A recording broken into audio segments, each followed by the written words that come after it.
Մարքեթինգը միայն փողի մասին չի։ Բիզնեսը չունի փող մարքեթինգի համար, մարդիկ սիրում են unboxing-ով զբաղվել եւ կիսվել։ Դե ինչ, ողջույն եւ բարի գալուստ իմ YouTube-յան ալիք։ Սա այս հարթակում իմ առաջին մասնագիտական տեսանյութն է, հետեւաբար սեղ 1 բաժանորդագրվել կոճակը եւ զանգակի կոճակը։ Այս վիդեոյի ընթացքում խոսելու ենք մարքեթինգ առանց մեծ բյուջեի թեմայի շուրջ։ Փորձելու ենք հասկանալ արդյոք հնարավոր է իրականացնել մարքեթինգ առանց մեծ բյուջեների եւ դիտարկելու ենք տվյալ ռազմավարության 5 տարբերակներ։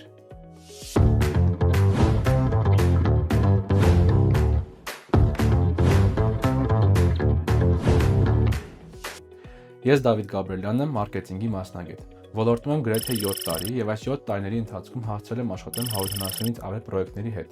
մանկական տարիներից մինչև բանկային ոլորտ։ Այս ընթացքում փորձարկել եմ եւ կիրառել եմ բազմաթիվ մարքեթինգային գործիքներ, վճարովի գովազդից մինչև AI մարքեթինգային գործիքներ։ Հուսամ արդեն սեղմեցիք բաժանորդագրվել կոճակը, իսկ մենք սկսում ենք։ Եկեք ֆիքսենք պարզ ճշմարտություն, որ մարքեթինգը միայն փողի մասին չի։ Մարքեթինգը դա պարզության, դիրքավորման եւ պարբերականության մասին է։ Եթե բիզնեսմեններից կամ բիզնեսի օուներներից գալիս է ֆիդբեք, որ մենք մարքեթինգի համար փող չունենք, մենք որպես մարքետոլոգներ պետք է այս միտքը փորձենք ընկալենք, որ մենք ունենք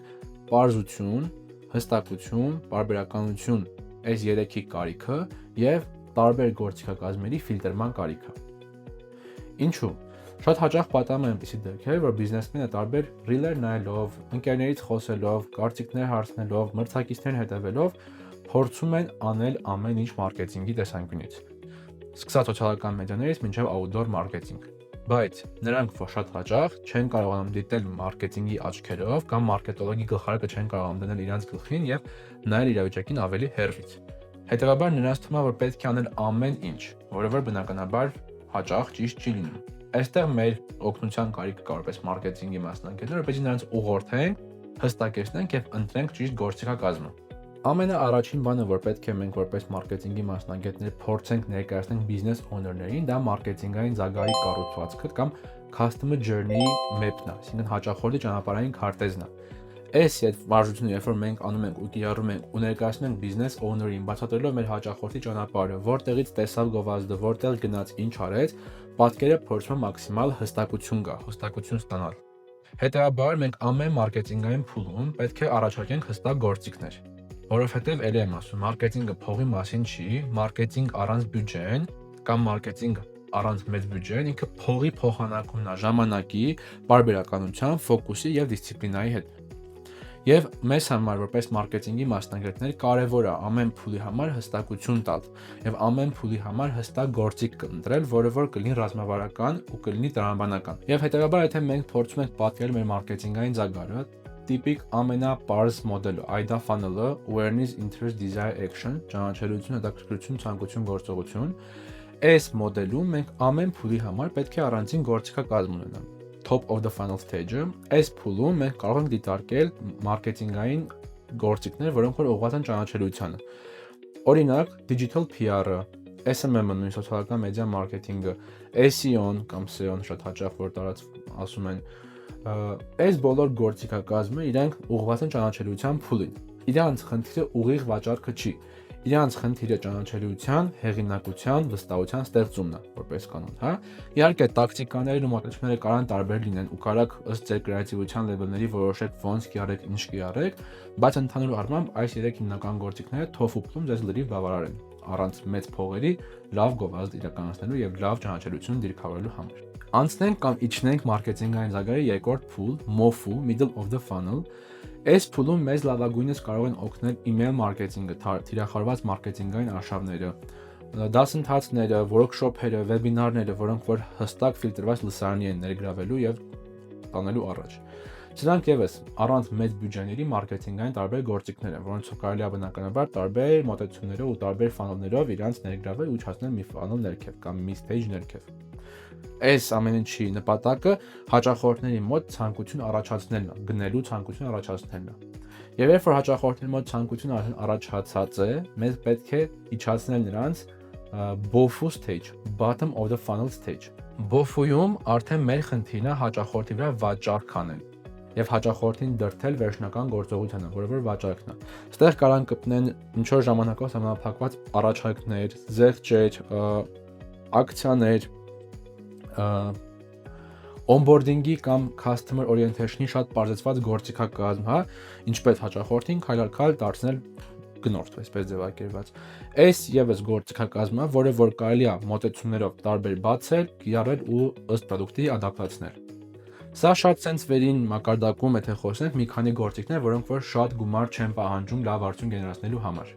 Հիմա գնանք մի քիչ ավելի խորը եւ հասկանանք, թե ինչ ռազմավարություններ կան կամ ավելի պրակտիկ ինչպես կարելի է քիչ բյուջեով շատ արդյունք գեներացնել։ Ներկայացնելու եմ 5 տարբերակներ։ Առաջին տարբերակը մեզ մոտ դա waterfall strategy-ն է կամ ջրվեժի ռազմավարությունը։ Ինչ է սա ինձ ընդհանրում, մենք վերցնում ենք ստեղծում ենք մի հատ մեծ կոնտենտի ֆորմատ, օրինակ podcast, երկար article ենք, blog news ենք գրում բավականին երկար եւ իրան տրոհում ենք փոքր հատվածների։ Podcast-ի դեպքում վերցնում ենք վիդեոն բաժանում ենք փոքր վիդեոների, չգիտեմ 10 հատ, 20 հատ reel ենք պատրաստում եւ բարբերաբար օգտագործում ենք TikTok-ում, YouTube Shorts-ում, Instagram-ում եւ այլն։ Սա մեզ թույլ է տալիս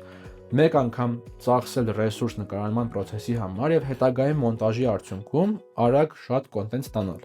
Նույն reel-երից բացի կարելի է այդ նույն վիդեոյից ստացել LinkedIn մի քանի post-եր, կարուսել post-եր կարելի է սարքել, email newsletter կարելի է սարքել եւ կիրառել։ То есть սա տիպիկ repurposing-ն է, այսինքն վերաօգտագործումն է կոնտենտի։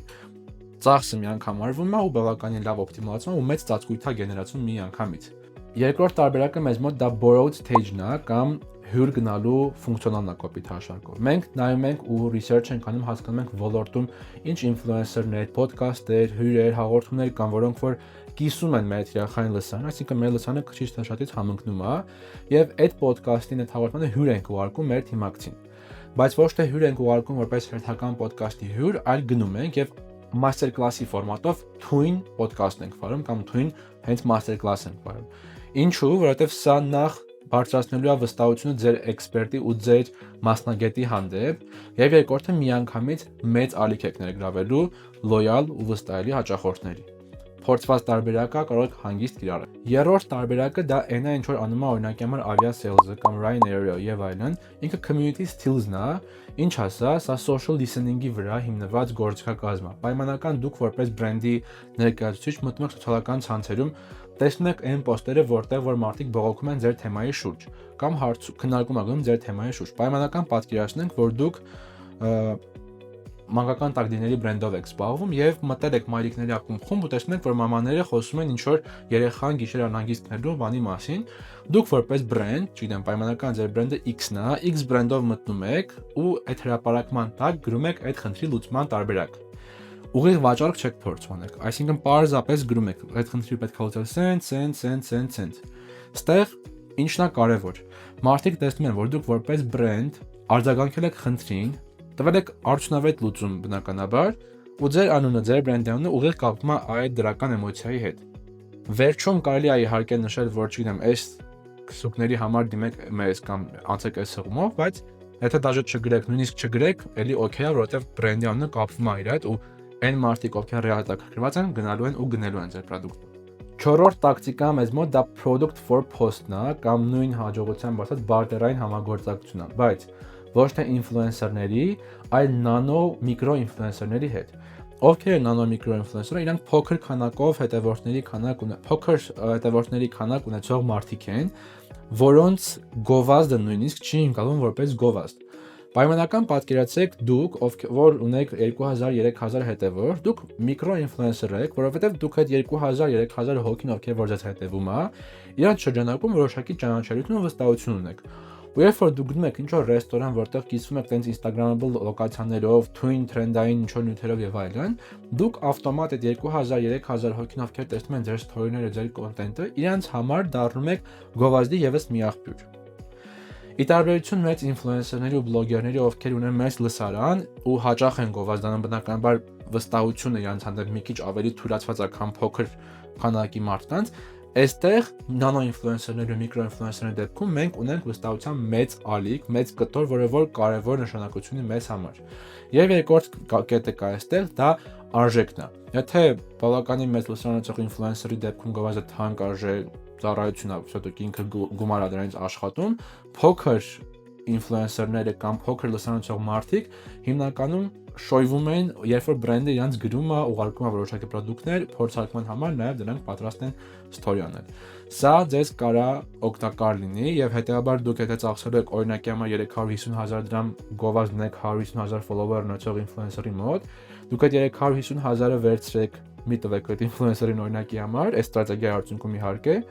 վերցրեք 10 հոգի փոքր ինֆլուենսերների եւ իրանց միջոցով փորձեք այդ նույն reach-ը կամ ախվատը ապահովեք։ Սա չի նշանակում, որ մեծ ինֆլուենսերների մոտ գովազդը էֆեկտիվ չի, սա դրա մասին չի, սա ուղղակի այս ստրատեգիան հենց այս ուղղությամբ է գնում։ Այսօր ֆիքսեցինք։ Եվ 5-րդ ու ամենավերջին կարևոր կետը մեր համար այս ռազմավարություններից դա վերջերս լսած կլինեք հաճախ քննարկում, դա UGC-ն է, user generated content-ն է, որը որ user-ների կամ օգտագործողների կողմից ստեղծված content-ն է։ Ես UGC-ից բացի նաև կասեմ EGC, employer generated content, որը որ բրենդների աշխատակիցների կողմից ստեղծված content-ն է։ Ինչու է EGC-ին պահանջված, որովհետև ինքը նախ թափանցիկ է ու վստահելի է։ Ձեր վրա պատկերացրեք, եթե դուք մտնում եք Wildberries-ում, Ozon-ում ինչ որ բան եք պատվիրում, միանգամից որ նայում եք երկրորդ բան, դա review-ներն է, կարծիքներն է, որովհետև ձեզ համար կարևոր է թե ոչ թե ինչ է գրել բրենդը, այլ ինչ են խոսում մարդիկ այս բրենդի մասին, որտեղ դուք ուզում եք թափանցիկ անկեղծ կարծիք։ Հետևաբար դուք տեսնում եք, որ մարդիկ ռեալ օգտագործում են ու կիսում են այս նյութով, այս պրոդուկտով, այս կոնտենտը ձեր համար ավելի վստահելի ու թափանցիկ է լինելու։ Երկրորդ կետը սա 0 բյուջեի էֆեկտն է։ UGC կոնտենտը հիմնականում դրդված չի կամ արտադրված չի լինում, հետևաբար շատ մարքեթինգային, այսպես գովազդի բյուջե չի պահանջում։ Ուղղակի այստեղ պետք է այնպիսի մոտեցում ցուցաբերել, այնպիսի կրեատիվ լինել, որ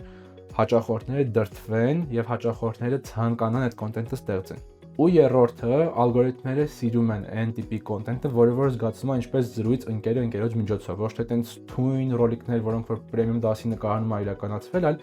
բարձ հասարակ կոնտենտ, որը որ սովորական յուզերների կողմից նկարվել է, որովհետև դա հիմա պահանջված է։ UGC-ին դրդելու կամ UGC կոնտենտը կիրառելու համար կարելի է 3 տարբերակ կիրառել. փաթեթավորում, պարգևատրում եւ challenge։ Փաթեթավորումը դա սովորական unboxing հասկացողությունն է։ Տեսած կնեք, հաստատ unboxing են մարդիկ։ Մարդիկ սիրում են unboxing-ով զբաղվել եւ կիսվել։ Դա բայց դուք ունենաք որոշակի